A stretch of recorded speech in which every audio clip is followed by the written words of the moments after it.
Good evening, race fans. Welcome into the season opener for the Light Speed Racing League Xfinity Series here at Daytona. As always, here with my co-commentator in the booth, Art. How we doing tonight? I'm real excited. LSRL coming packed for Season 9. 50 drivers signed up. It is a sold-out crowd. We're going to have to turn people away at qualifying. So let's quickly get you through this race information. 2 laps to set the field tonight for a 100-lap feature. Stage break at lap 30, 70% fuel capacity for an estimated fuel run of 28 to 32 laps.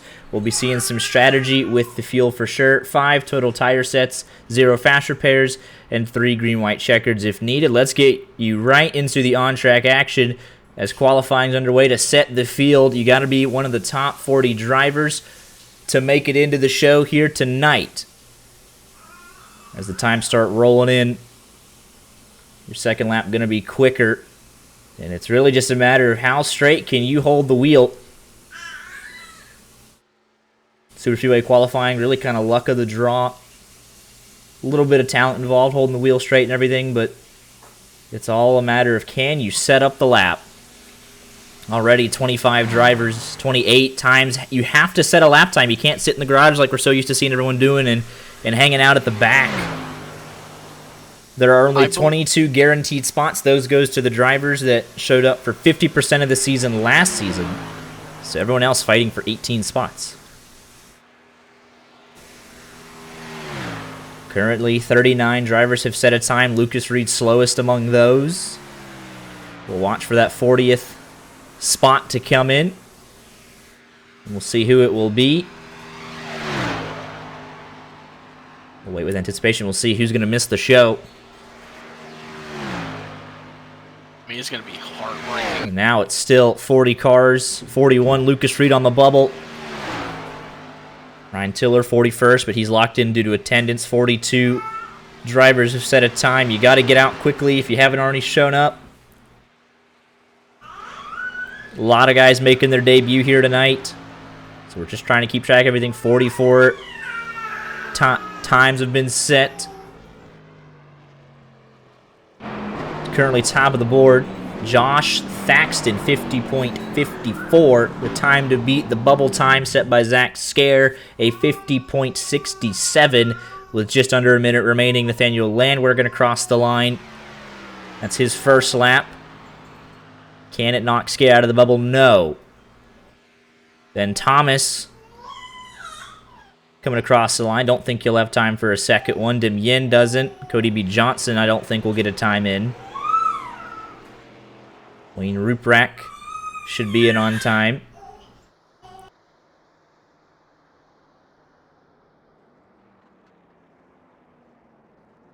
Yeah, I believe for some of our drivers here in the back, I don't think did Pender do over 50% of the races? That's going to be a question that'll be answered later. I believe Cody Johnson did, Travis J.P. DeLeon did, Samuel Demyen did, Randy Arms also still not setting a time. So, like, some of these drivers are going to be pushed out simply and at because the bubble, Nathaniel Landwehr, can he cross the line? He does cross the line. His time counts at the bubble. At the death, goes to P1. He gets pole position. We'll wait for the admins to work through who does not make it. Ryan Von Henschel, 40th as it stands. Stephen Gaines, Chase Hardy, Joseph McGill, Zach Scare, Lucas Reed, Ben Thomas, Cody B. Johnson, Randy Arms, Samuel Demyen, Travis DeLeon, and Chris Pinder, all beneath the time to beat. Some of them are in on attendance. I believe Ben Thomas is going to make it on attendance. Cody Johnson, Randy Arms. The non-qualifiers, I believe, all made 50% of the races. So, like, we're going to be reaching into, even the top 40. Like, those drivers not able to make it in. Yeah, absolutely. We had a plethora of drivers sign up right before the gates opened for practice, so that kind of threw things for a loop. And obviously with Super Speedway qualifying, you kind of just get what you get with your 2 laps. And obviously the drivers that were dedicated to the league in Season 8 are rewarded with a locked-in spot with the 50% attendance rule. So 22 spots were locked in, and then obviously everyone else fighting for that final 18. as we wait for the admin team to send some people home. But Nathaniel Landwehr, your Season 8 champion, will be on the pole here tonight. Yes, that, like, there's not a whole lot of skill in super speedway qualifying, but there is just a little bit that separates, you know, Nathaniel Landwehr from Mike DeWalt. That, like, what, 0.002 of a second there?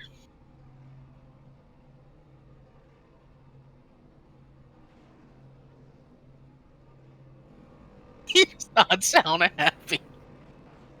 Yeah, but for those of you that are new to the channel, new father, myself, we got a 4-month-old, and he's having an interesting time right now, right as we kicked off the show.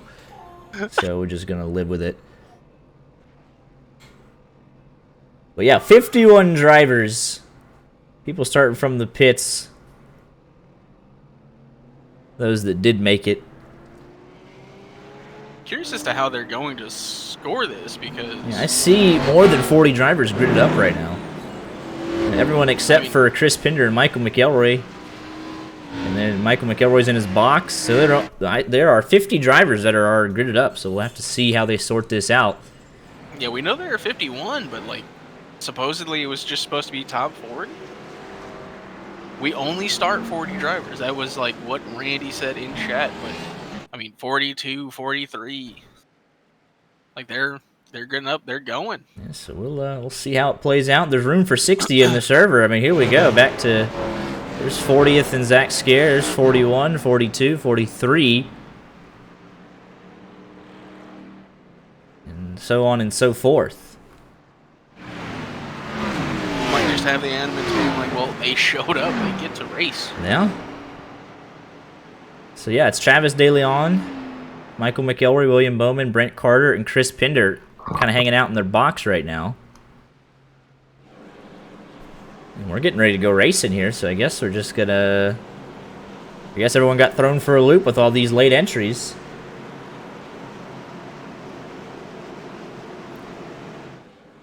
We're getting ready to race. Season 9 about to be underway, 100 laps. Who's your pick to win in all of this chaos?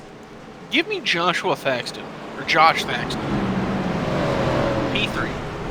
It's a solid pick. He knows how to get it done on the plate tracks. I'm gonna go way back in the field. Give me... If I can find him in the list even of... Give me Kyle Ritchie from the 24th position. Pace car's off. We're going racing. They're letting them in. We'll see how it works out, but we're going racing. For 100 laps, Nathaniel Landwehr, your defending champion, gets us underway. And how long can they keep it on the racetrack?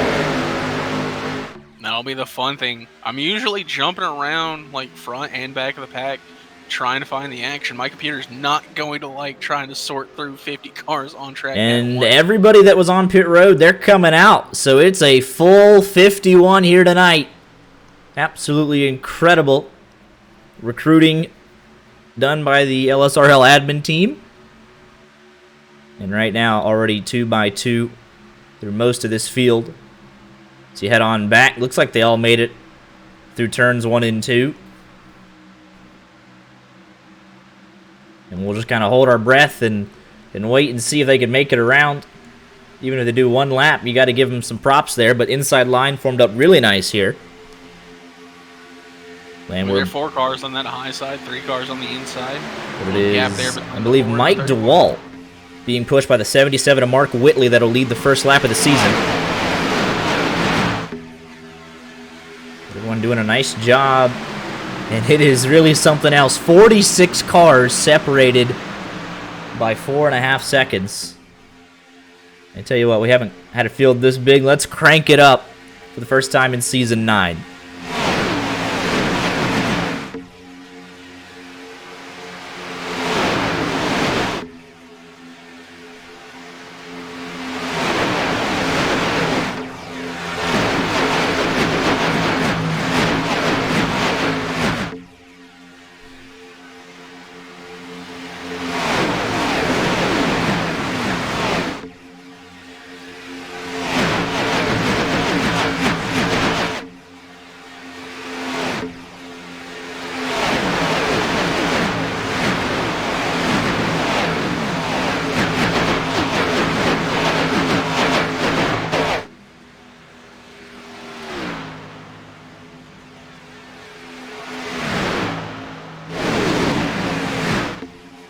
Really, you got to give your props to this field. I mean, they're doing a nice job. I haven't really seen any aggressive moves anywhere in the field. A lot of 2x2 and single file out the back. Everyone doing a nice job thus far.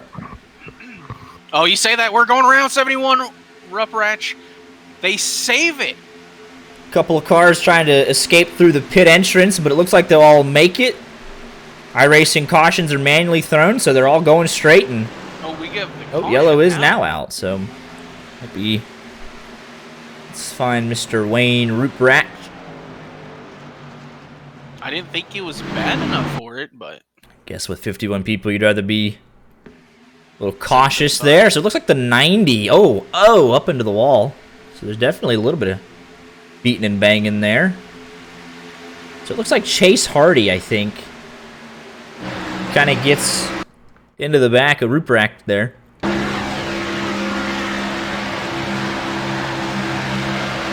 A little bit of a checkup. He's not able to slow it down in time. And your big loser from that is Anthony Thompson. He gets shoved up in the wall there. And they're all just kind of scrambling to avoid it. First caution of the season, but a lot lighter than I would have thought. And then here's Larry McDonald straddling the apron. And he'll go for a ride through the turn 1 grass. But everyone's A-okay. And just like our Monday league, no fast repair, so you're gonna have to take the time and get that damage fixed, and hope it keeps up in the draft. The good news for everyone is that it doesn't appear that there's any race-ending damage for anybody. So we shall see. Yeah, first caution of the race, and all 51 cars are on the lead lap and still in contention, which is actually kind of wild to say. I did not expect this. But what this does... Let's see 50 cars. Let's see here. What happened to Billy Davidson? He jumped to pit road, so some sort of issue there for the 42 machine. Could be our first retirement of the race. Didn't see anything wrong with it there. But a nice feature that we've brought over from the Monday night Xfinity Racing Series to Tuesday night is driver cams, and we'll see it through the eyes of only one tonight, because obviously everyone's trying to scramble to get in and get their stuff, so kind of announced it a couple minutes before, but Nathaniel Landwehr was nice enough to give us his driver cam using his phone, so let's see if we can rotate that a bit, actually, for him. Let's see if we can help him out. But he was the only one to get us the... rotate this for him. Let's just keep going it. You got to do it live. There you go. Improvise, adapt, overcome. Right, that's beautiful. But there's Nathaniel Landwehr. That's your season 8 champion. Get it nice and good. There it is. But the way that we like to do it, we'll go to the eyes in the cockpit cam and kind of see what he's seeing.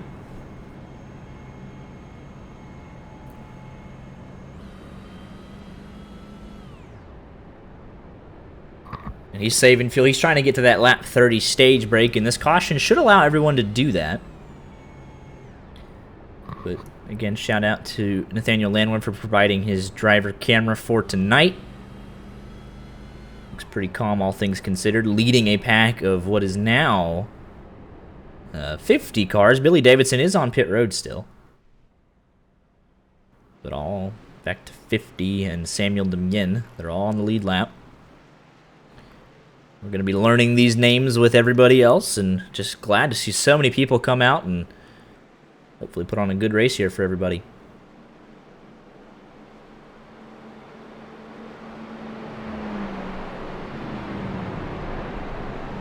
Why is Corbin redeeming driver updates? Got a driver update redemption from Corbin Simmons, who we want an update for.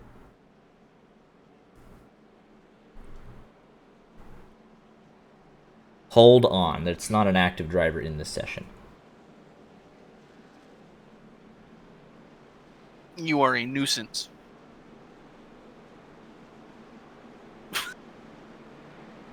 The 45. You say that as if I'm supposed to know who that is off the top of my head. Ryan Von Henschel.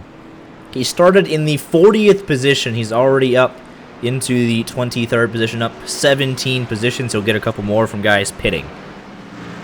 Driving the McDonald's Toyota Supra. Ryan Von Henschel. Lights are out on top of the pace car. We're going back racing, lap 8.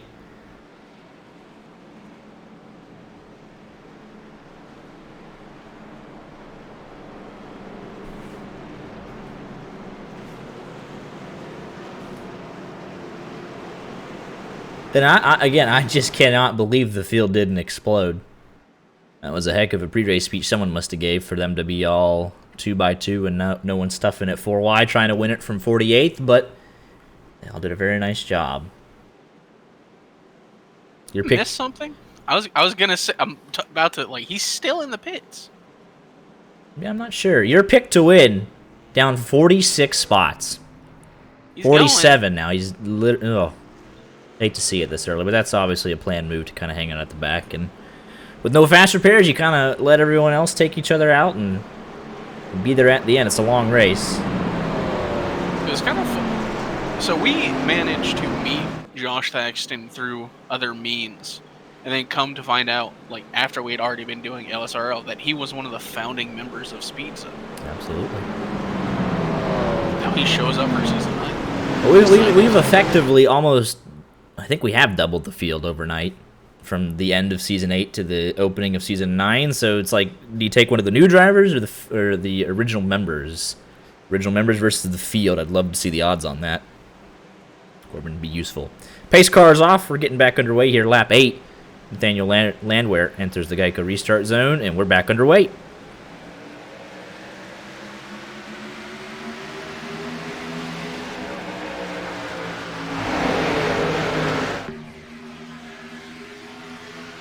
And honestly, the kind of funny thing is that was the stereotypical LSRL caution. They were just very small.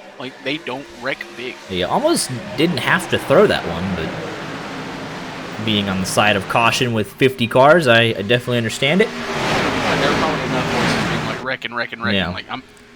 It's reasonable. Yeah, so Billy Davis is still on pit road. He's multiple laps down now, but still in the session. So it is 50 cars on track and on the lead lap back to Josh Thaxton. My pick to win. Takes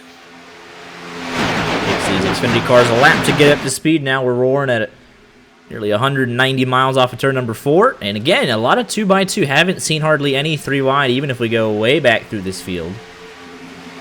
I've been looking for it. Even guys that have made up a bunch of positions. I know we saw Chase Hardy in that initial incident.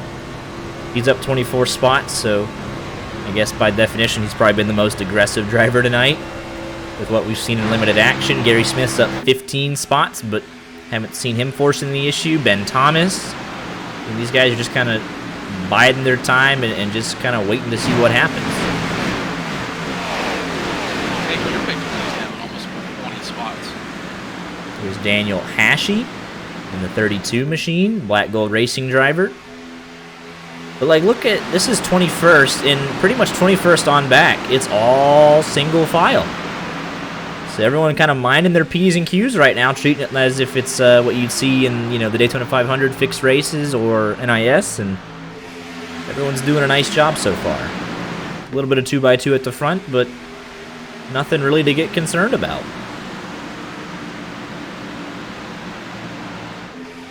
A couple cars blinking, and that's probably been the most extreme thing we've seen. I guess I'm really proud of the drivers, because there's going to be some fall-off from Daytona to next week. But the drivers who have potentially already decided they aren't going to do it, just not making those moves, not being kind of dumb. Yeah, someone sees Daytona on the schedule, hey, we're just going to do our one race. I don't win anywhere else. Daytona's my time to shine. We'll come in, we'll cause some havoc, and then we'll leave and not run the rest of the series. But everyone's doing a nice job. We got a Larry McDonald fan in chat. Number 80 machine. He's up 5 spots and holding his nerve on the inside. Making his LSRL debut here this evening. Yeah, I think that the no fast repair really puts the fear into people.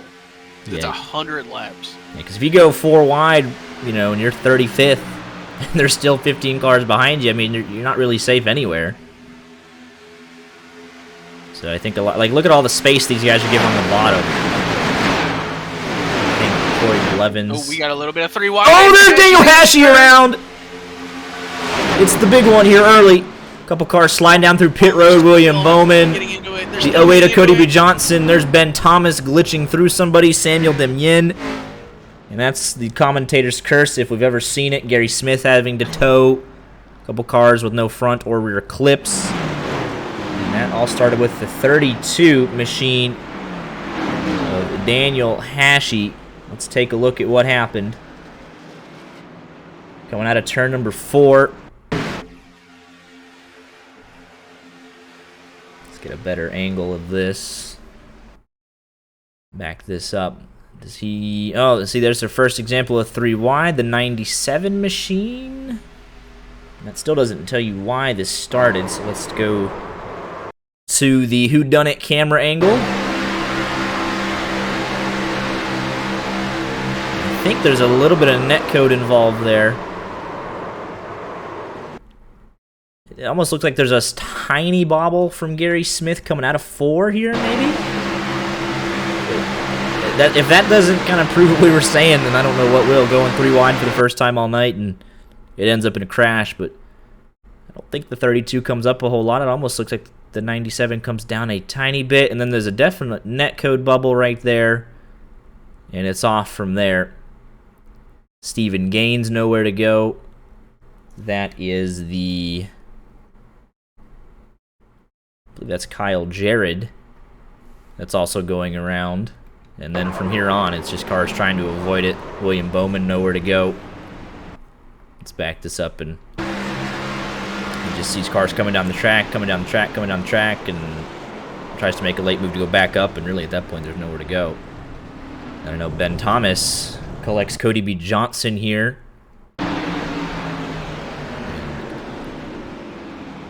Yeah, once you get in the grass, I mean, and cars just are kind of all over the shop. And back half of the field did a decent job of trying to miss that. A couple guys not nowhere to go, but all in all, not that bad. Could have been a lot worse. Sure, I wouldn't necessarily say netcode or not. I think netcode did play a big part in that, especially with, you know, Daniel Hashey being from Brazil. Like, I don't think the game really likes that too much of the simulator. Yeah, I think, though, that Gary Smith was coming down a little bit. He might have got a little loose, but he was, again, the first 3 wide we see all night, and it ends up in it's a wreck. So we said people were minding their P's and Q's, and I think Gary Smith is left. So yeah, he is gone. Causes a wreck, and he's out of here. That's just like the worst case of commentator's curse. It really was. Let's go ahead and give a quick shout out to some of the LSRL sponsors, the Cleaning Authority, Butt Kicker, and Wilder Graphics that put on this amazing league and help out with some of the costs associated with running it and allow people to come out and have a great time. Got a couple of quick advertisements just showing off our appreciation for what they do for the league.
massive shout out to Wilder Graphics and Butt Kicker for the support that they showed to the LSRL series of leagues. And under this restart, it will be Mike DeWalt leading for the first time in his LSRL career. That's a good point that a couple guys made. A lot of new drivers and personalities that are going to have to learn to get along. Not a massive surprise at an early wreck. And yeah, we're learning along with the rest of these guys. New names, new faces, new drivers, new teams. It's going to be an exciting season. And 48 cars on the lead lap. Anthony A. Thompson still on pit road. With everybody else under their own power. We're coming back to the green flag. I think we can get another good green flag run here. Pace car is off. Mike DeWalt, field in hand, enters the Geico restart zone. And we're back underway.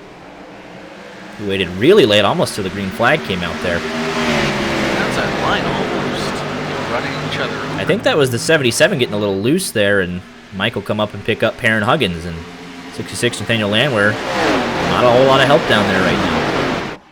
Outside line will easily clear. We'll see what they'll do with it.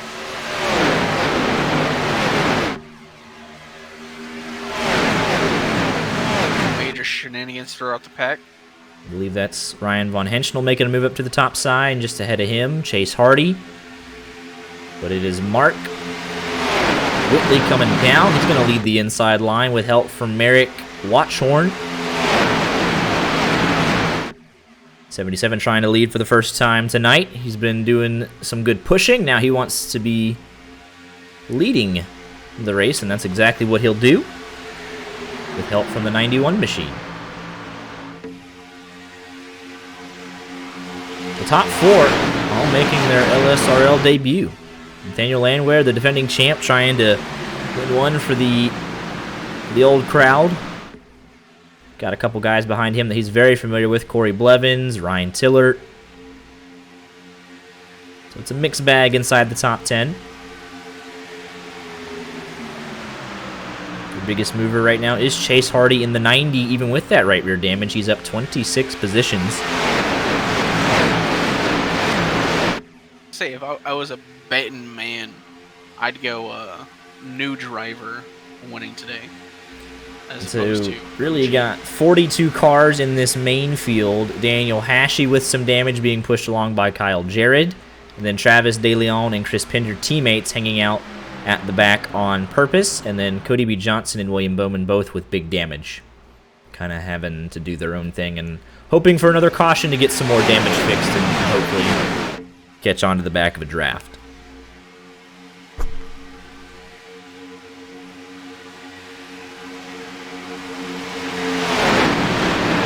Fifth the way into this race, and it has gone far better than I thought it would. With 51 drivers out of the race currently is Billy Davison, excuse me.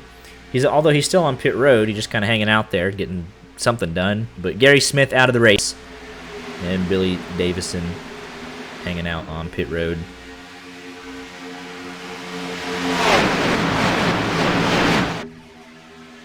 We're kind of back to this 2x2 throughout the field. Haven't seen hardly any 3 wide just yet. And ooh, the 15 dropping out of line. Multiple cars dropping out. Looks like that is Landon Quisenberry, Sean Anderson going to the back. They've seen enough for now. Car on the apron. That was Watchhorn. Does he just... I think he gets... Oh, I can't see it because it links out because I was so far back. I think he gets turned off the front. And he's coming down pit road, so let's take a look here. This is right up in front of the field. He was pushing the 77 machine. Oh, he blows a motor pushing the 77, and his race is done. He didn't notice the engine temps, and he's done. Is he in a Toyota? He is in a Toyota, I believe. I feel like...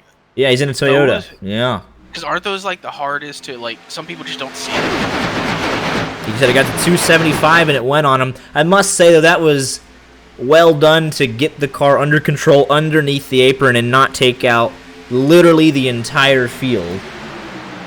So, while it's a mistake, and he'll probably be the first to tell you that, he was able to minimize the damage, and just as we say that, further back in the field, somebody is off. I think that is William Price. The 34, Dukes of Hazzarding it. No yellow. Somehow it's only him, but that's huge left side damage to the 34. That could be his race over. And he had the Ford machine. Oh, what is that all about? Let's take the far chase look at this. And that's the 58 of Jonathan Schwartz. And he just gets hip checked into him. My goodness. Wow. It's getting very spicy up here at the front.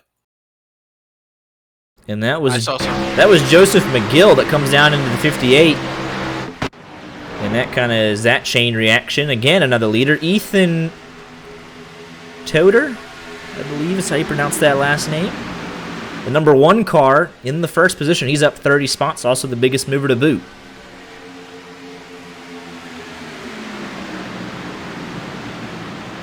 So yeah, the 34 coming down to pit. Jonathan Mazzella coming down to pit. Michael McElroy also on pit road. He's got right side damage, so obviously a lot of stuff happening throughout this huge field. Ooh, and that's contact with Corey Blevins. He's going to be able to save it. The rejoin. The 80's going to get turned on the rejoin. Blevins back up into the field. Yellow is out. Oh, the 5 coming in late. Joseph Murata. Wayne Ruprack involved. That's Kyle Ritchie as well in the 76. And it was all with the rejoin from Blevins. Getting a shot. Mark Whitley coming down, giving him a tag. And then it all breaks loose there. Take another look at this. The 77, Blevins comes up just a little bit. He definitely does come up a little bit, but the 77 comes down more. And he does a nice job. I mean, he's trying to keep it down. Lucas Reed into the back of Larry McDonald, who's trying to check up, but Lucas Reed just not able to check up in time, and that sends the 80 around. He loses his rear clip, but he should be able to continue. The rear clip is back now. Joseph Murata. Just a bad sequence there, and you think it's all... just chose the wrong lane and wasn't able to get it slowed down in time. Kyle Ritchie. Also involved. GTSL Motorsports Chevy, you see him on Monday night, and he's thinking he's good, and then Wayne just keeps coming down, nowhere to go. The view here from the 71. Zach Scare said he had a close call, and let's go on board with the driver of the 16 machine.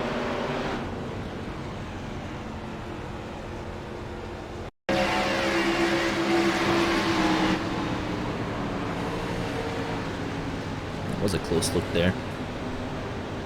That was a very scary one there. I see what you did. So with all of that, I know we had some guys on pit road, one of them being, surprisingly, Jonathan Mazzella. Oh, and he had lost his hood at some point in this altercation. You didn't see that whenever you... like, I know you went to him whenever... the dude who got turned, the 34, when he got turned, you went to Mazzella behind him, and he had no hood then, too. Huh. Didn't notice that, but there's the 34 still on pit road. Anthony Thompson, he's still logging laps. He's not that far away from the Lucky Dog, but McElroy back in for service. Cody B. Johnson trying to fix damage. William Bowman, same thing. So we're starting to lose a couple guys here in there. But it's been a little bit chippy, a little bit, you know, guys just kind of starting to wiggle a little bit and not maintaining lane integrity, you could say, coming down a little bit into traffic, and that gets people into trouble. I've been seeing some pretty big blocks up at the front. The 9 and 4 wanting to maintain their spot. Not necessarily wrong, not necessarily even bad blocks, just some big ones. Yeah, we're coming to the end of the one and only stage. It's an opportunity to get solid bonus points. You get, obviously, 10 for first, and then back on down to 1 for 10th. So guys trying to set themselves up nicely. Get some points early at Daytona, where it's an ultimate wild card, and then just kind of ride the momentum into the rest of the season.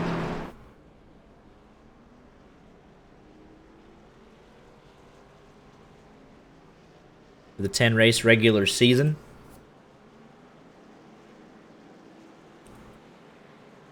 We're coming up on lap 30 here. The fuel should be fine for everybody. Now that we've had several cautions. Thinning the herd, like, naturally.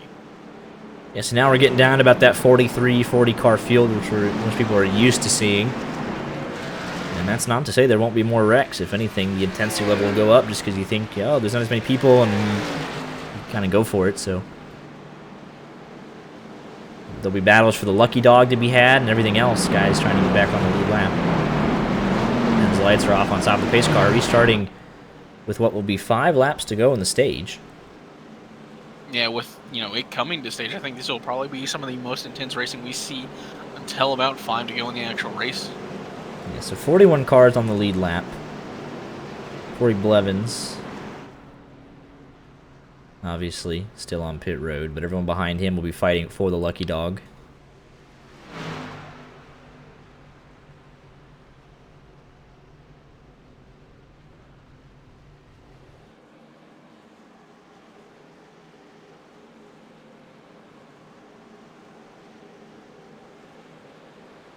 So get ready for the restart. And Brandon French having a sneaky good race in the 3 machine. Just been kind of minding his own business inside the top 10 the entire night. The biggest mover, Ryan Von Henschel, up 32 positions. Is he in 8th? Yes. Oh, it shows him for 9th for me, so. Joseph McGill up 28. Eric Shields up 19. Samuel Demien up 31. Stephen Gaines up 19. So obviously with 51 cars, you're going to have some big movers. And at the end of the night, some people that probably aren't too happy with where they finish. So just a quarter of the way into it. So a lot more to be decided. Pace car is off. Mike DeWalt, as the field in tow, enters the Geico restart zone. And he's underway. It's interesting to watch how certain people control the field. We have some guys that want to go right at the beginning of the restart zone, or some that like to wait for the green flag. Just kind of interesting, the preference that some people have. And while we learn more of the newcomers and the team games, I'm sure it'll make more sense. You got a great jump, and Perrin Huggins dropped down to push him. I have a slight feeling with how well the 9 and the 4 are working together. I think they might be teammates. We saw the 9 jump up in front of Perrin on that last restart. You know, now this time they almost went simultaneously, and he was able to jump in behind him. Here comes the 1 and Ethan Toder, getting that outside line formed up with the defending series champion. Perrin Huggins making a move, and he's going to bring the 9 with them. The 1 loose in front of the field, and that was a chain reaction. He'll get down to the bottom and say no thank you.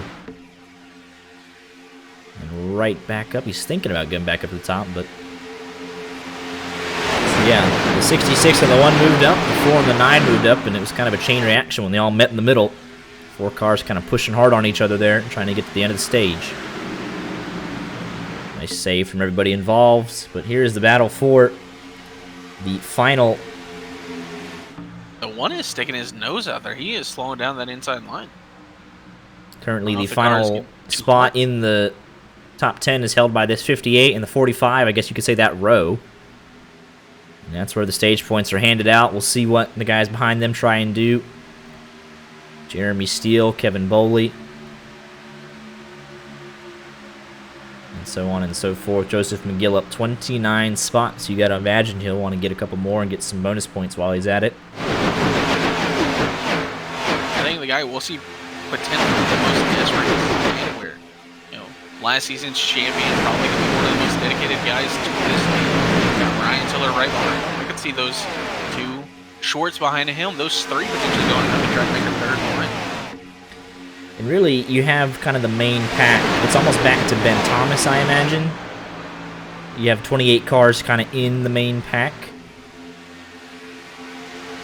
18 of them aren't getting stage points, obviously, so we'll see how aggressive they want to be. But clearly, if you're Ben Thomas or Landon Quisenberry, Casey Brown, you're not really too worried about it right now. You're just hanging out at the tail end of the field. Just want to make sure you can see them. It's 2 laps to go for the stage. Could this be kind of setting up for the finish later on tonight? We'll see who makes what moves. This inside line's starting to get a little squirrely, but it's Mark Whitley on the bottom, Mike DeWalt up top. No one forcing the issue 3 wide for a stage win just yet.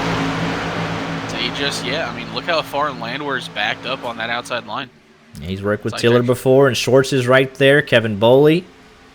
Big block there from the 77. Mike DeWalt said, I'm having none of it. The 77 is going to get put right in the middle, and he's going to drop like a rock in the sucker hole. No drafting help. He wanted to keep the lead. Now he finds himself maybe not even getting stage points. He might have a spot in on the bottom. Here comes Jonathan Schwartz, though. Now they're 3 wide, going for it. Off the turn 2 for the final time in stage number 1. It's Mike DeWalt through the middle, Ethan Toder on the bottom, and Nathaniel Landwehr up top. 3x3 coming to stage 1 finish. Ryan Von Angel, the run he's going to get, trying to go up to that high side. Can the 9 get a run of the 66 in the wall? They keep it straight, though, somehow, some way. The 1 of Ethan Toder, he's thinking about blocking. He's going to get split. Maybe not, but that's going to give the momentum to Mike DeWalt. He'll win stage number 1. Oh, French. Can they hang on to it? Yellow is out. Yes, they do. And that was a good way. Somebody has blown up. No. It was the 44 of Jay Smart. Blew up, pushing at the end of the stage. Let's go on board. You can hear it. Watch the RPMs. Does he money shift here?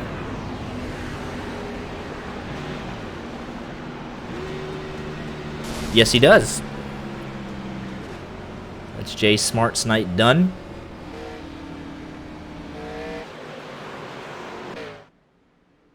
And he has to tow to pit road. What a finish, though, for the first stage of the season. My goodness. They were going for it. I really expected McQuiggan to potentially just hook the one. The one thought he was trying to block the 9 there. He couldn't get up quick enough, and I thought McQuiggan was going to go underneath him and try and force the issue. But they all somehow make it. Jay Smart blows an engine. French got a little sideways. What happened to Stephen Gaines? Did he blow up too? He's manually disconnected. He blew up as well. What? That's the 3rd person tonight. What in the world? So let's go on board, see if we can... Just another money shift. That's the second money shift. We'll give Merrick Watchhorn his due. He was pushing the heck out of the 77 early on in this race and blew up the engine from running hot, but Stephen Gaines and Jay Smart just money shift. So 3 blown engines, 2 money shifts, one just pushing and getting hot. And Anthony A. Thompson. He's also gone. Does he just park it, being laps down with damage? It said he pulled off, and yeah, he's just going to come to a stop and park it for the night. So that's what happened to him.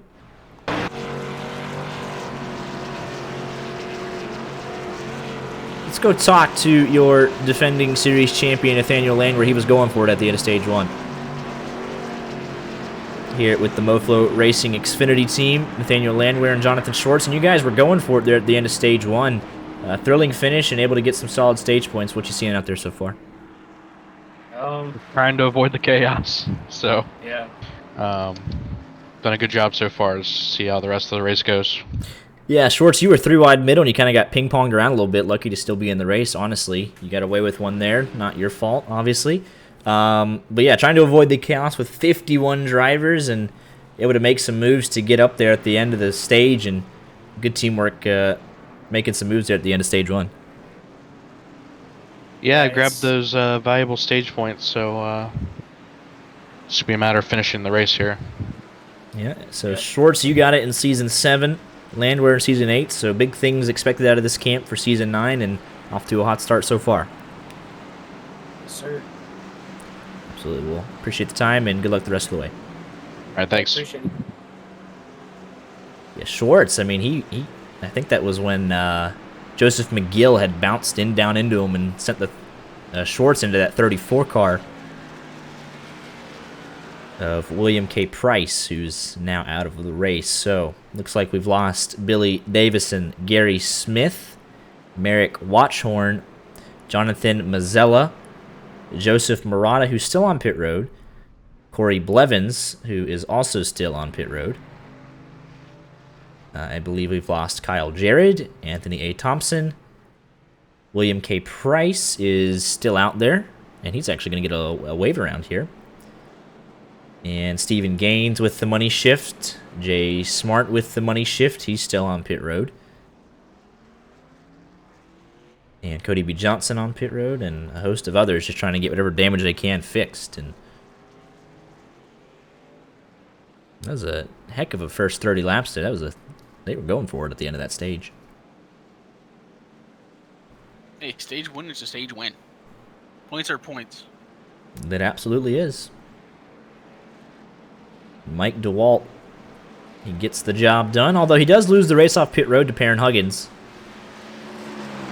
So Michael McElroy, Cody B. Johnson trying to beat the pace car out. 34 will get the wave around. So it looks like 39 cars. That was incorrect.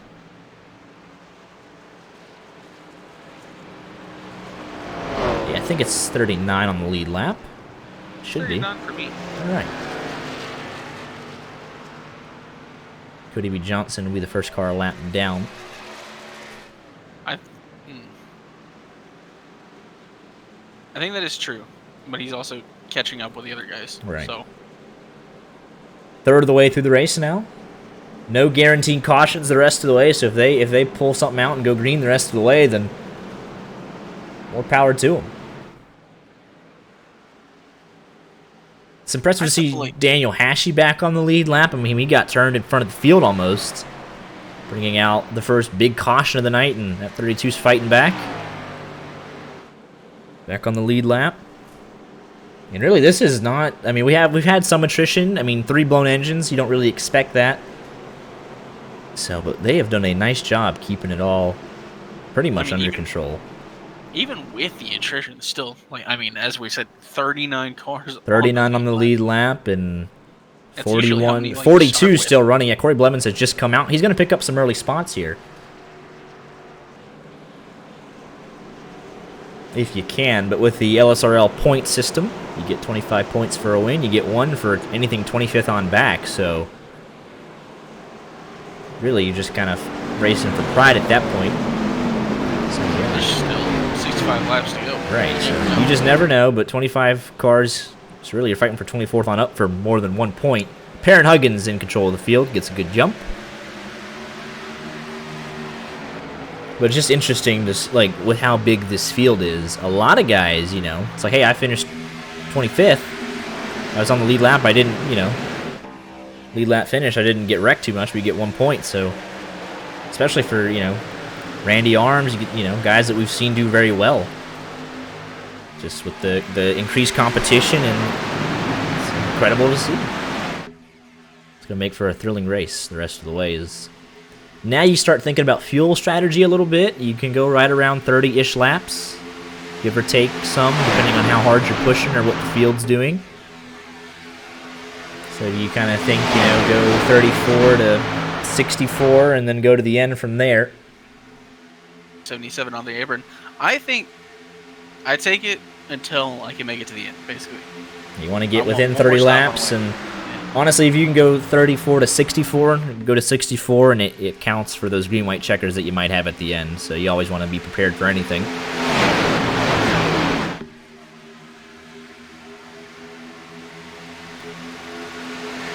Joseph McGill up 35 spots. Big block there from the one of Ethan Toder. Karen Huggins says, no thank you, I'm going to go down the inside line. I was kind of surprised on that restart that, you know, front two, you know, might have heard my theory that they were teammates and said, no, we can't work together, the 9 and the 4. So they split up, and now, you know, see the 9 pushing the 1 there. Yeah, but this top 10, Perrin Huggins has been in it pretty much the whole time. Mark Whitley has been in there pretty much the whole time. Mike DeWalt, your stage winner, has been there most of the time. Brandon French has just been hanging out in that 6th position most of the night. So a couple guys here just have been running up front all night. That 77's proven to be a good pusher. The 1 and the 9 have been aggressive in throwing some blocks to try and lead their respective lines. We've already seen that. We know Ryan Taylor likes to make some moves and so on and so forth. I really want this 4 in the actual 4. Right. You know, we tell people, hey, make sure your numbers line up. Yeah. Most of the field did get it right, I'll give them that. And here's Tony Scarbo starting to inch his way up towards the top 10. Samuel Demien up 36 positions. Casey Brunson, a new driver, doing a nice job. Michael Davis, a Championship 4 driver last season. And it's a lot of 2x2, pretty much all the way back to 33rd position, really, in Sean Anderson in the 15.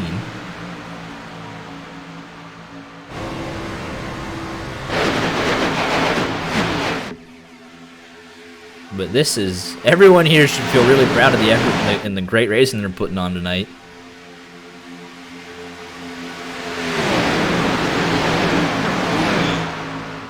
I saw the 39 take a look to the inside of the 99. Like,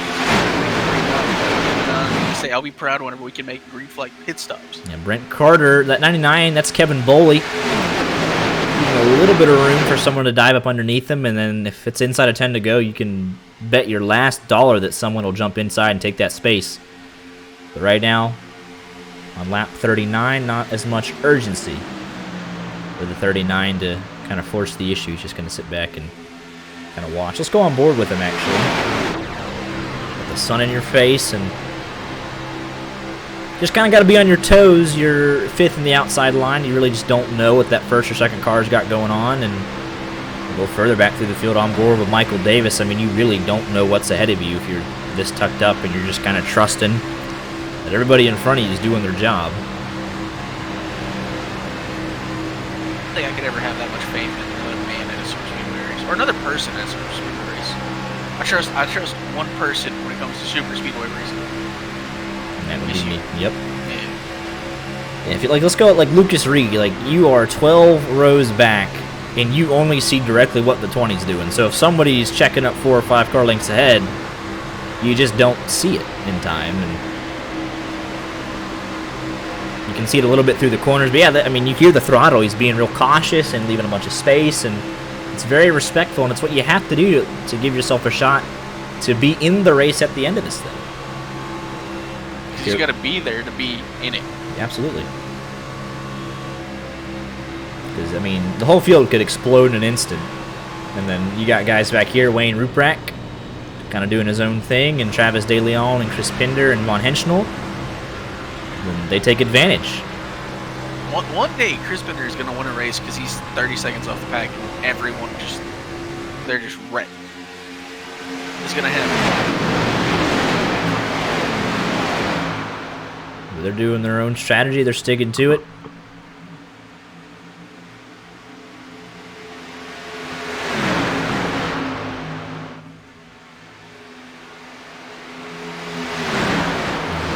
They're hoping to be there at the end, hoping to get one caution that takes out a bunch of people, and they'll get bunched back up late, and then they'll go for it. It's been their strategy pretty much every single time we come to a super speedway race.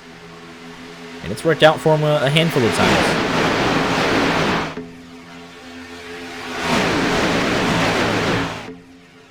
They're just so impressed. 33 cars back to Joshua McQuiggan. Oh, we got a little bit of 3-1 here, 39 looking the outside of 99. Kedem Boley. Imagine how much patience he was showing, and looks like that might have worn a little thin. But he's going to the back. No one's going with him, so he'll go to the back of this field. That could be a planned move, obviously. Just trying to get out of danger. You can't really go anywhere if you don't have any help, and I don't think anyone's really looking to go up there, you know, this early on. I will give the Xfinity car its due. It's the easiest car to make moves in, and it kind of depends on the strength of the car you got behind you pushing. You can make moves in this car, so if you get a couple cars organized, that third line could very easily go to the front. Kind of close on the rejoin with Chase Hardy. That's going to be trouble. Michael Davis, and there goes Brent Carter. Ben Thomas. And that is several cars destroyed. That is the 39 up and over. And it is a parking lot in turn number 4. And really, I think that's just too close on the rejoin.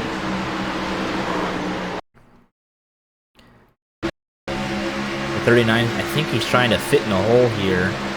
But there's kind of a checkup, and, well, never mind. It looked close from that one angle, but really I think it's... Is it Michael Davis that goes down and gets Casey Brown?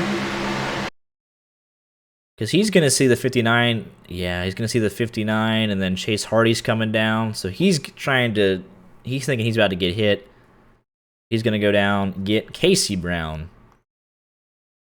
Comes back up the racetrack. And it's off from there. Randy Arms, nowhere to go. Ben Thomas gets right reared. Right front exploding. There's Alex Chira. Lucas Reed, nowhere to go. Sean Anderson. Daniel Hashey, nowhere to go. Ooh, I think the winner was involved in that, Paxton. I mean, look. I mean, this car is... Just a couple engines blown there. Sean Anderson involved late. I mean, the right front's not even attached. I think that is Larry McDonald involved. A lot of good cars taken out there. And who had the blown engines? I think that's Randy and Michael Davis, I think, having to tow.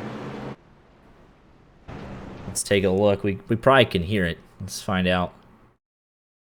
Full speed, what happened here to the 8 machine?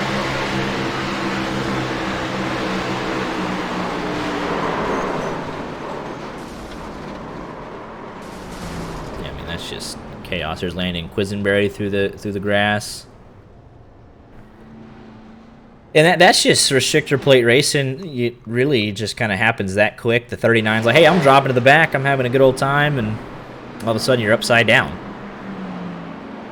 It happens that quick. As a matter of fact, let's go on board with him. I'm going to show you the view here. Brent Carter, there we go. It's just this quick. You think you're good? That quickly. We're rolling down the Daytona banking. He's just doing his best Herbie Fully Loaded And let's take it back to Ben Thomas. He had a heck of a... I mean, it just shows you the speed at which this stuff happens. You think you're good. I mean, he doesn't see anything in front of him. He knows there's a car up there somewhere, but you can just see how much wiggling there was going back and forth. 39 comes down. Chase Hardy's coming down. Michael Davis is coming down. I mean, it's a little bit of net code that kind of kicks it off, and Ben Thomas, nothing you could have done.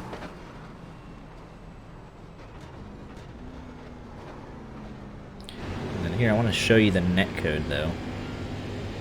The margin for error is small, but when there's a little bit of a gap like this, it doesn't make it any easier.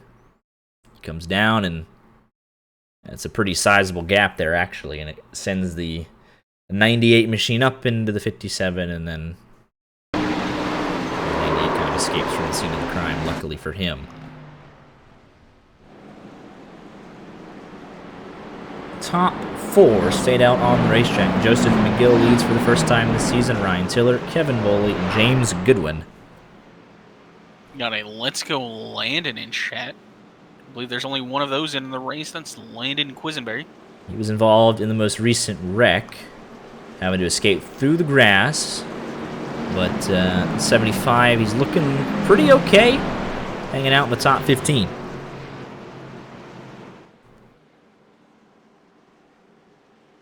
So that definitely thins the herd a bit. I think we lose 5 or 6 cars in that one. Brent Carter out of the race, Ben Thomas out of the race, Randy out of the race. And we are slowly starting to drop here, but it's still, we got enough cars for a solid finish. 32 cars making their way out on track on the lead lap. Sean Anderson on back on pit road or out of the race entirely. Biggest mover is Samuel Dimian. Started 49th, and he is 9th.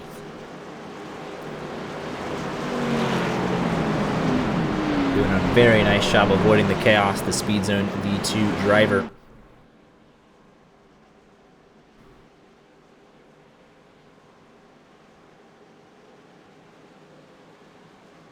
As Ryan Tiller in charge of the field here. He stayed out. He's got plenty of fuel, though.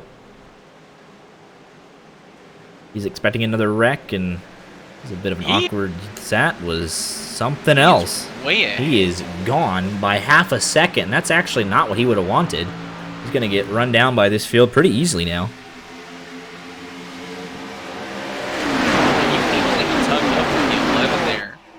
So now he's dropping back to pick up the 11, or else he knows he's going to get just completely drove by on both sides. He drops back. That's a good move. Pick up James Goodwin. So yeah, that gives us 33 cars on the lead lap, and of that, it is Pinder and De Leon doing... Oh, the 77 with a big block there on Dimian. That almost got spicy. Checking out how many cars we have left, and I hear that in my ear, and that's something terrifying. But yeah, it's the two CMS boys working together. And Sean Anderson with damage has kind of missed the bus. He's hoping for another caution to fix more damage. And then Kyle Ritchie and Michael McElroy working together. Other than that, it's 27 cars still hanging on with working cars that are in the lead draft. Ryan Tiller's paint scheme makes me sad, and it's because I was supposed to get Taco Bell tonight, but my local Taco Bell is the town over, and they have a boil advisory because of a line breakage, so they can't serve rice, they can't serve beans, they can't serve this, that, they can't serve. It is a sad night in America. So I got Domino's. Domino's has some good pizza. Love their crust. It was good pizza. Weirdly garlicky. Yeah, they kind of, I think, have changed to more garlicky stuff recently, but it's good to me. And so even though we've had a couple of big wrecks, a lot of people are still committing to this 2x2 as we approach halfway. But you can bet that when it's inside of 10 to go, we're going to be seeing that third line start to form, because if you're someone like Mark Whitley that's been kind of battling for the win, or for the lead at this point, you're not going to sit, third in line on the bottom, fourth in line. You're going to go middle if you can and try and lead a line, and guys like Schwartz and Eric Shields are not going to sit around for 15th. They want to go up there and win this thing, so it's just a matter of time before this aggression really ramps up. We already see the Ford machine. Perrin Huggins, and reckon right there. That's Brandon French around right in front of Perrin Huggins there. Schwartz, Landon Quisenberry, the 42 sneaks by. And My goodness. Caution out yet again. Yellow is out. Here's more Parrot Huggins. I think does French just come up there? Not knowing that they were 3 wide. Let's take a look. Parrot Huggins gets a good run on Brandon French. He's gonna make that move and oh wow, he comes up right up into him. He comes so far up the track. And Shorts, I think, left front is gone from that. A lot of sparks. Oh, no hood clip, so his night is done just like that. So another heavy hitter. We might have lost Landon, too. He took a lot of damage there. I mean, there's just nothing. Yeah, he comes up into the 58, and Wayne Ruprack nowhere to go. Alex Shearer able to apply the brakes, the 32. Able to sneak by and all of that. But my We goodness. made it to halfway. So that's again kind of... Woohoo! The 91 gets a shot from the 45, but he's able to hang on to it, and he'll sneak by.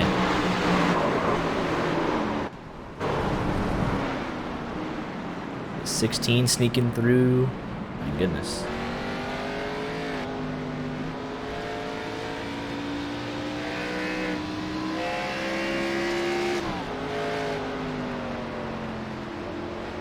So that again thins the herd.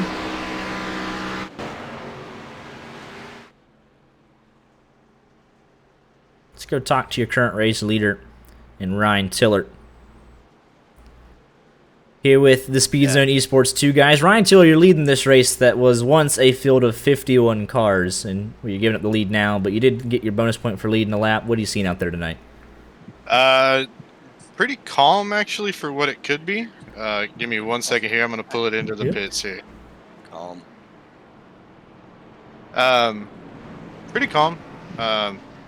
Up front at least, and seeing some good racing. Like what I'm seeing so far. Respectable, at least up in the front. Yeah, it's been a lot of 2x2, honestly. No one really forcing the issue, at least yet. So people are doing a nice job, I think. Yeah. It's always a good thing, especially when you have brand new people in a league. And we had a lot actually join us today, actually. So that's cool to see. But no, decided to stay out there while everybody in front of me pitted. Wanted to get those points since I missed out on the playoff points for the stage point or stage break, and trying to play a little bit of strategy early in the season. Absolutely. Well, you got the bonus points that you needed, and now it's time to be there at the end and avoid what's sure to be a little bit more chaos. I know we've been clean and having some good racing, but it is Daytona after all, and there's still a long way to go. As I say, we know my track record. We're going to try to keep all 4 tires on the ground. No air taco given tonight, hopefully. So, yeah. Yeah, we already got a couple candidates we could give that to, and hopefully you don't join the list. But, yeah, it's been a fun race, and looking forward to seeing what happens the rest of the way. Good luck, gentlemen. Yep. Thank you, guys. Thanks.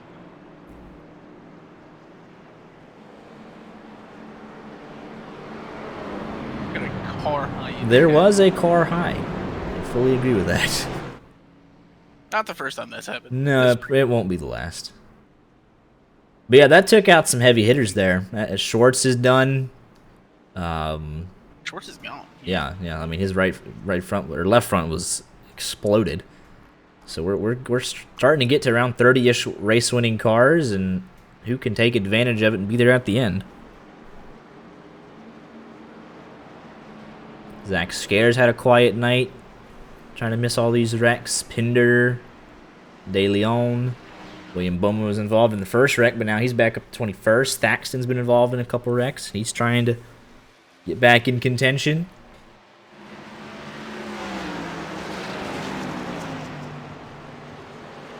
What does everybody have left?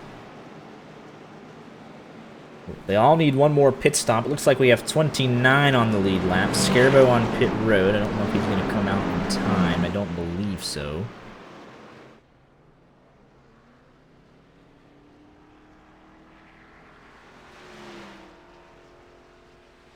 And he will be a lap down. So Wayne Ruprecht will be the first car 1 lap down.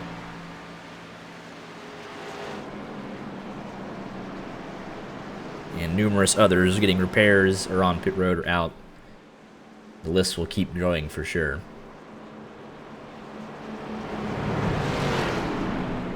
We give a big shout out to guys that are still out there chugging along. Corey Blevins, he's down in 38th. Got the car mostly fixed, and he's still chugging along. And really, Billy Davison still chugging along in 48th. I mean, he's trying to pick up spots. Merrick Watchhorn got the engine swapped. He was a front runner early on before his engine blew, pushing the 77. So guys still trying to pick up any spots they can get. And some big dedication early on here in the season. You love to see it.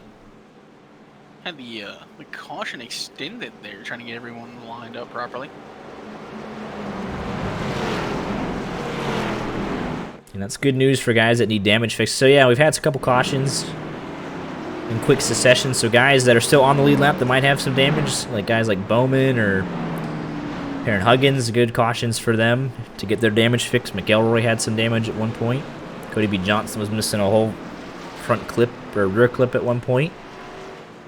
And you get a lot of damage fixed at Daytona, so plenty of time. As long as it's not required repairs that you're not forced to be stuck in your box.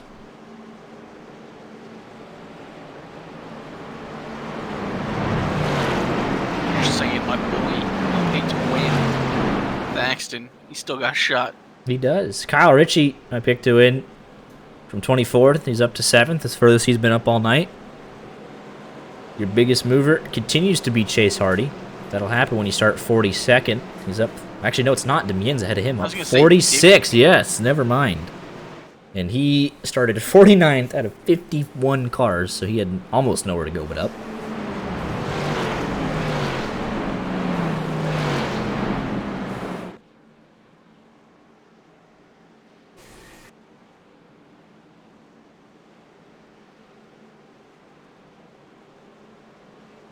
As the field Caution was extended.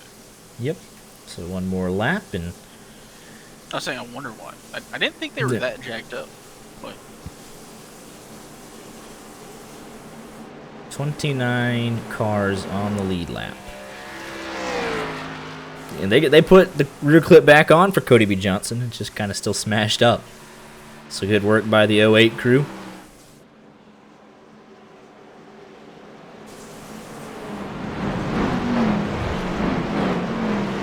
I think we can go 45 laps green. Yeah, we still have one more pit stop to make, and it remains to be seen if with the reduced number of cars, can we get a green flag pit stop? How does that shake up the running order? It usually tends to shake it up pretty big whenever it happens. Pace car is off. Mike DeWalt enters the Geico restart zone, and we're back underway. I'll be excited to see the 77, the 9, the 1 down the stretch. These guys have been pretty aggressive, so I'll be excited to see what they do. If they can kind of be there in the last 5 laps. I know they're going to put on their show. They've been up front most of the night.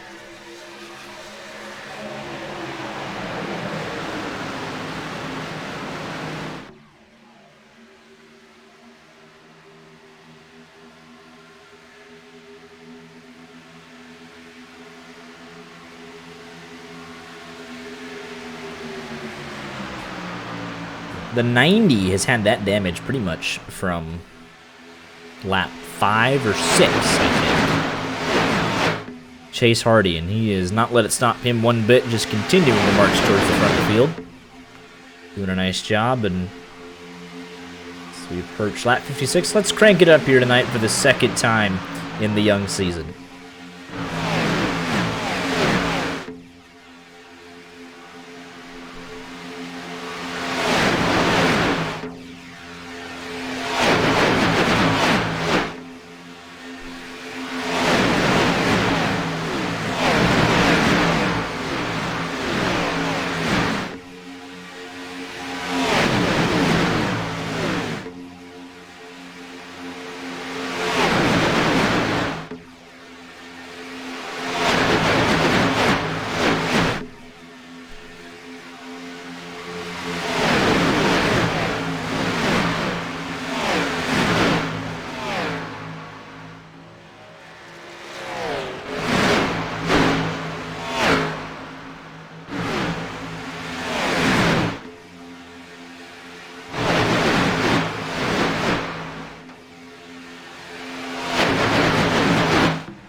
Oh, the 69, Joseph McGill. Up the hill a little bit. Saw a little bit of tire smoke. They were trying Luckily to... just Now they're getting a little aggressive. He's going to split Casey Brown. 98 stuck in the middle. He does have a spot up high, though, to fall back into. Maybe not. He's kind of stuck there. Actually, a little bit of a draft there. 69 comes down and picks him back up, and it's back down to 2 wide. The 19 blinking just a little bit. Casey Brunson.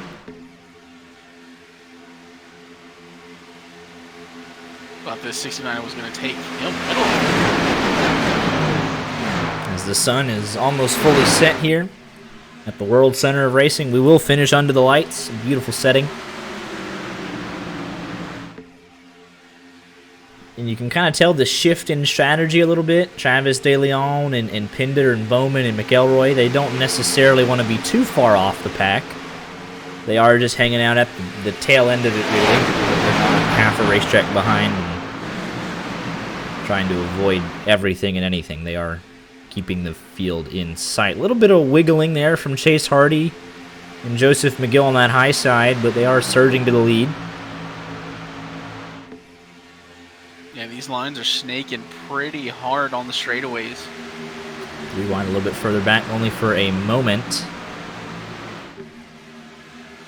Samuel Demien up 47 spots, looking to pick up 48. Wants one more to go from almost worst to first. I believe that's the 19. He said, I've seen enough. I don't blame him. It's starting to pick up a little bit. Chase Hardy's been left out to dry in the 90. And you just see what the lack of drafting help does, and he's dropping like a rock.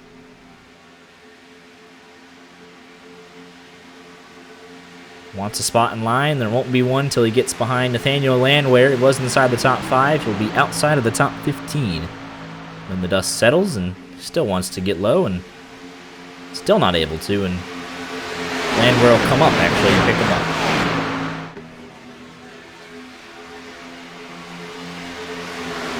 The final fuel window is a handful of laps away from opening, so we'll see if anyone wants to be really aggressive and pit as soon as it opens and just not have to worry about pitting again the rest of the way. I think you could realistically, anytime after 65. After 65, it covers you off from the green white checkers. How about the 77? He was thinking about it, trying to get around Mike DeWalt. And that hole closed up quickly.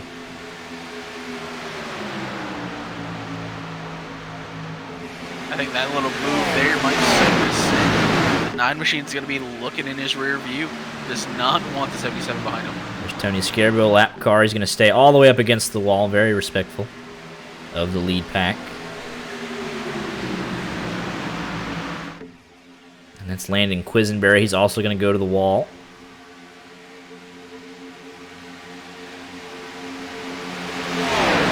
Yeah, but it gets you thinking when a guy in the rearview mirror does that and shows his hand. You're like, all right, do I want to even be in front of him, or do I want to just let him kind of do his own thing? I know me personally, you see someone that aggressive behind you, you're like, all right, you can lead the top line, and I'll get pushed by somebody else. And I mean, yeah, I want to come down in front of Damien. It's like the 69's taking a peek, so yeah, if they both get clear, I feel like they're going to leave the 9 pretty handily. Or at least they want to try to, anyways.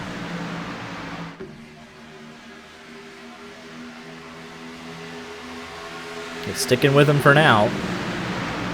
And it'll be something to monitor, though. We know a couple guys have blown engines tonight. How long are you willing to push somebody?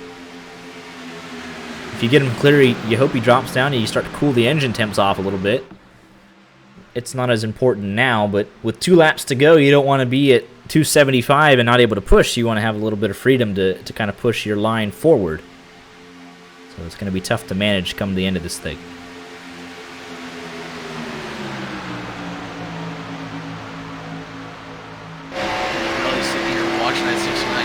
He's, moving backwards and forwards and just take it. Not if he'd really have anywhere to go. It just seems like he's a little answer. So it's 22 cars in the lead draft. The CMS boys and a couple others. Casey Brunson have dropped off the lead draft entirely. They're working together with the 42 of Billy Davison. And there's a handful of spots. I know we mentioned that, you know, if you're finished 25th or lower, you only get the 1 point. But, you know, you want to finish as high as you possibly can. You got several guys still out, so might as well pick up your spots, and you just never know what that finish can do for you. If you need a tiebreaker to get in or something on average finish or something, every little bit helps. Any way you can get it. Yeah, that inside line hasn't really been forcing the issue. Eric Shields in the 27 and the 21 of Samuel Demien. They've just been kind of hanging out. They're not really forcing the issue. They're not aggressively pushing each other. The 27, he's just managing his stuff right now. We have a little bit going on here. A little further back there. Is that the 91 machine that's taking that 3 wide? It might be. I believe it is. Is it the actual 91 on the car? It is Merrick Watchhorn, and he's a lap down, so I imagine some guys probably won't be too thrilled by this, and it got very close to almost turning the 11 there. But if he's got a teammate at the front of the field, then by all means go help out your teammate. But if you wreck the field, there's going to be some scrutiny. Von Henschel. Josh Thaxton below the apron. Thaxton was running away from those problems. Yeah. Remember this 91, he was right at the front, pushing on the 77, the 9, the 1. He was kind of up there all race. Probably going back up there to help a teammate. Not sure. Haven't seen him declare a team or anything, but obviously people know each other and race together very well, so. He is drafting like, he is 27 laps down. Yeah, I mean, he's, there was nothing wrong with the car except the engine was blown, so they swapped the engine. He's ready to go racing again. So if he's helping out that 77, and if he can do it in a clean manner, then he is entitled to do so. As long as he keeps it clean, because people will be pretty unhappy if car 27 laps down influences the finish of the race. And that is We just saw a draft. I think there's a little bit of contact between him and the 69. Gonna have to get off of him. If he has a teammate up here, I figured his teammate would be out here trying to work. Yeah, and right so it's the 91 and the 77. I can leave Mark DeWalt. And the 91 just going to have to monitor those temps. You know it's in the back of his mind, though. You know that's his primary focus right now. And they're going to... The 77 is clear. The 91 is not. That's the primary objective, is to get both cars clear by any means necessary. Here comes the 45 of Ryan Von Henschel for some support. Casey Brown says, I've seen enough. We are 3 wide. I am no longer interested. And they're clear. 90 Merrick Watchhorn, that 91 car, with one of the most impressive I have ever seen. Yeah, I mean, he was side drafting, like he was doing most of that by himself until he got into the 77. That was very impressive. Von Henschel came with a late assist there, and it gets them clear. Well, not now, but the 69 kind of broke up. It's a 5-car breakaway a little bit. Gonna get reorganized. But yeah, the 77 is going to be one to watch now that he's got his teammate up here with him. Of note, though, every time there's a caution, this 91 won't be with him, though. At least not to start, but right. like, if he'll he have can to do that, he'll have to drive up through the field every single time to get back to his teammate. But that was a very impressive display there, and we are slowly approaching green flag pit stops.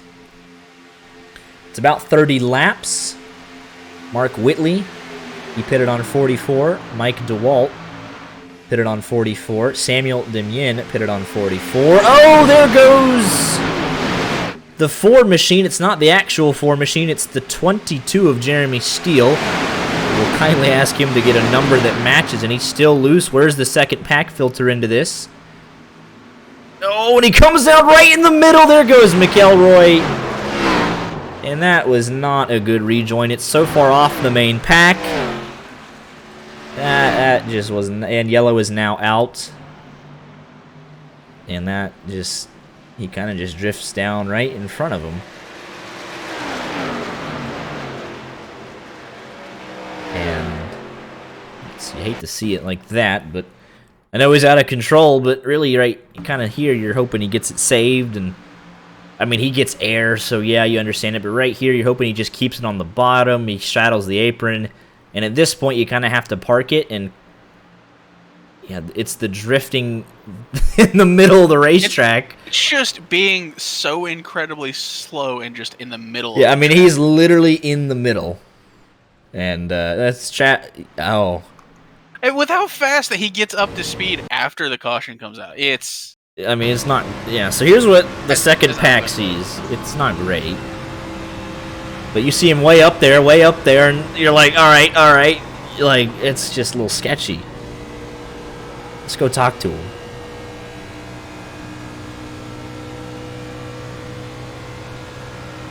Travis De Leon, do you have any idea where that car was going? Who? The car that was drifting in the middle of the racetrack there? Hello? You don't want to talk about it. That was an awkward silence. Yeah. McElroy, what's your thoughts on... I guess the whole second pack, CMS boys, what'd you think of the car just parked in the middle of the racetrack at it? Possibly some few choice words for... Yeah? He should have just held it against the wall. Yeah, that's I've what I got was another thinking. meatball again after I just got fully repaired. Mm-hmm. So That was bull. Yeah, that was rough. I seen it coming. It's like you don't even have time to say nothing, and then I see McElroy spinning, pissed me off. Yeah. But it's a patented CMS strategy. Just kind of hang out and, you know, wait for everybody else to wreck, and even 8 seconds off, even 8 seconds off the main pack, trouble just seems to find you guys somehow, some way. Oh, every time. Yeah, we had a derelict moving on us, apparently. There's been a few happenings back there. Looking at me, yeah, you just don't know where he's going. We got guys trying to go up, down, and Levin just gets into the right rear. 42 not able to slow up, and It's also a little weird thing. 2 cars alone are actually faster than a pack, so yeah. But can't figure that one out. Hey, you guys have stuck to your strategy all night. Inside of 30 to go. Think it's time to force the issue, or are you still committed to it? I don't know. It's about time. It's about time. I'm ready to go, but whatever Pinder wants to do. Alrighty. You're the crew chief. Yeah, you're right. Who's ever on top of the box makes his calls. But yeah, you guys, for the most part, have stayed out of trouble, even when it almost seems like there's a magnet. And It'll find me.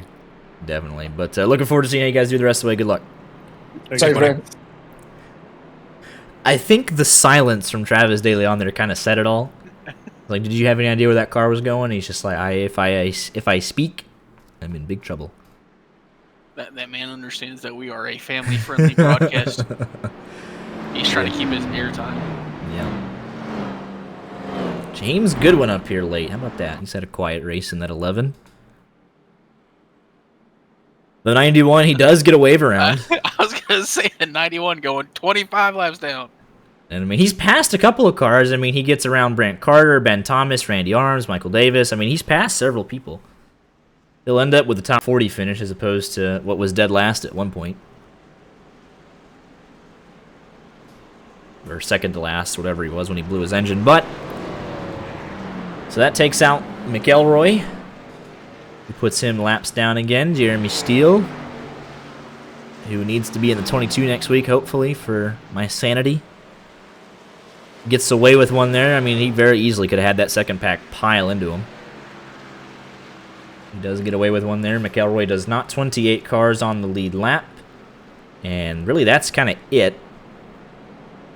Larry McDonald 7 laps down. He's still fighting, though.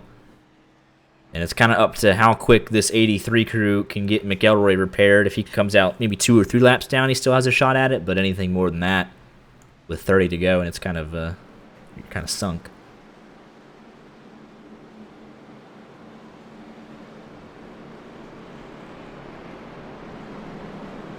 So everyone should have... I'm trying to think. Yeah, everyone came down on 70. Actually, Kyle Ritchie did not. He pitted on lap 45, it says. So that's interesting. So he'll have to pit again. Everyone else should not, unless we get a green-white checkered, which is always possible at the plate tracks. And even then, you might save enough fuel under, Yeah, racing. if we get a couple cautions between now and then. Yeah, but if this is right, I mean, everybody else pitted, so I find it hard to believe that Kyle Ritchie didn't. But if that's the case, then he's the only one that has to pit again, and it'll be soon, actually, that he has to come in and pit, so we'll see. The odds of another caution before the end of this race are pretty high. Good work from the 83 crew. Gets him out. He's still in 29th. I think he is 2 or 3 down. If he's 2 down, he's got a shot at it. 3. We'll just kind of... It'll take a lot, but it's not out of the question. It was only 1 lap down, excuse me. I was going to say, it still says it's only one. Never mind, then. So he's definitely in the ballpark, then. Good work from that 83 crew. Back underway, Mark Whitley. Leads from Mike DeWalt. That's a couple of names we've seen all night long. The 75, Landon Quisenberry, comes out of the pits.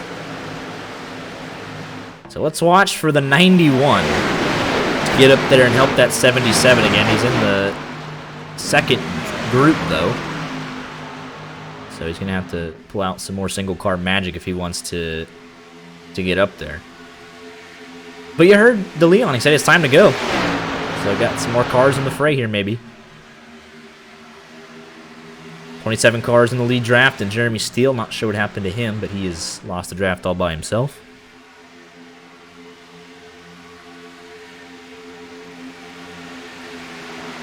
And James Goodwin, that's almost a dead heat. Not sure if he led that lap, but I think he did. Art, can you confirm? It was Mark Whitley. All right, never mind. Goodwin trying to lead for the first time. Thaxton into the wall a little bit further back. Ryan Von Hinschel. E4. E3 now. He's come alive in the second half of this race. He's up 37 spots, as is Joseph McGill.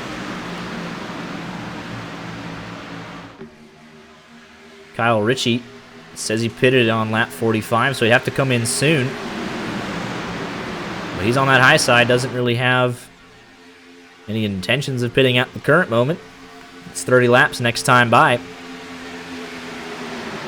little 3-1 action back there with McQuiggan. He's going to have help with Barrett. Some around there as well through the middle. Ryan Tiller. And there is the 91 machine. There's Merrick Watchhorn.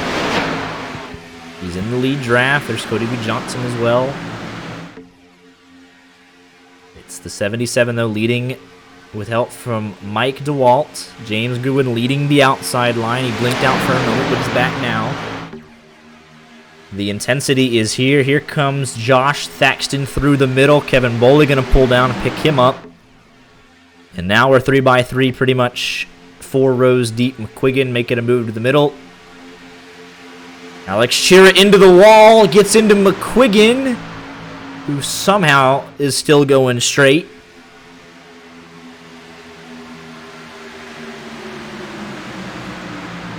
Aaron Huggins taking a move, 3 wide. He's got a lot of help at the moment. The 91 probably want to go up towards the front, though. How's it going, Bomb?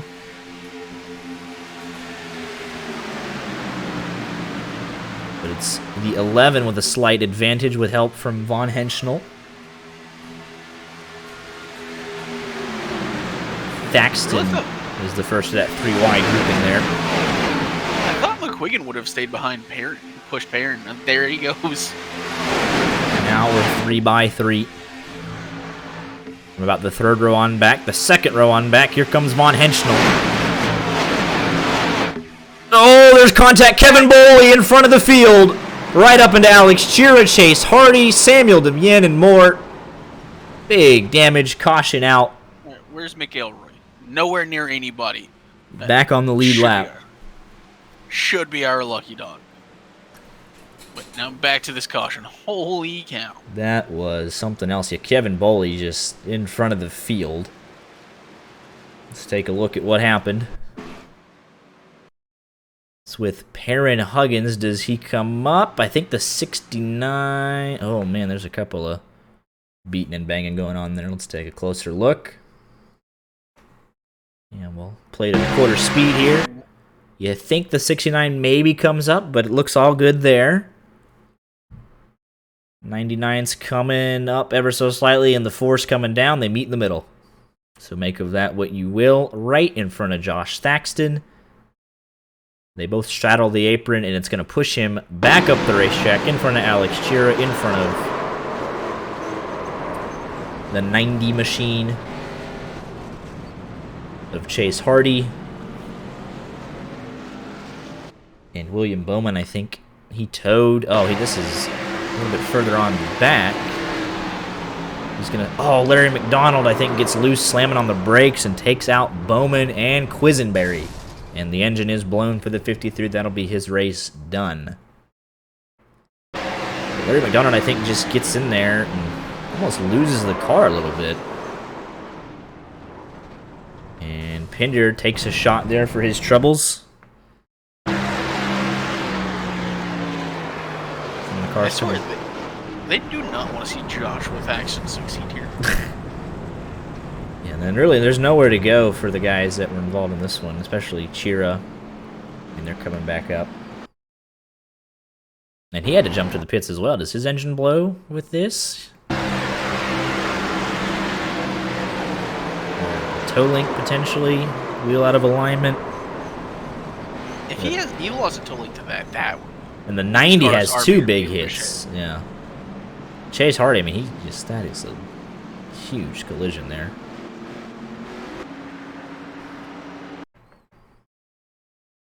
I want to give a shout out to our guy F. Man is on kick streaming iRacing races. And this right here, oh man. It actually kind of straightens it out, see? It could have dissipated the energy a little bit, but... So Kyle Ritchie now takes the opportunity to come down and pit, so everybody officially good on fuel.